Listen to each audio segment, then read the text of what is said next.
In this video, I will tell you how to transfer crypto from Binance to the Crypto.com app. So first, what you need to do is make sure you're subscribed to the channel and drop a like if you find this tutorial helpful. I'll also leave a link in the description for a Binance $100 bonus that you can check out.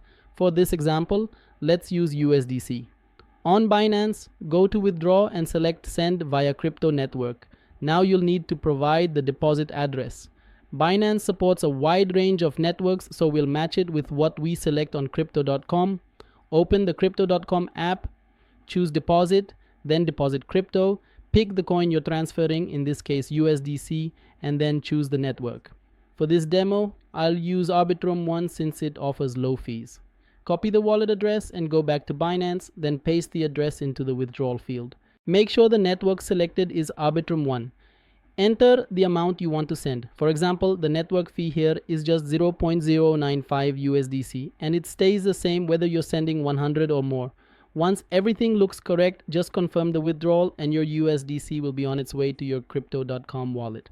That's all there is to it. If you found this video useful, don't forget to subscribe. Thanks for watching.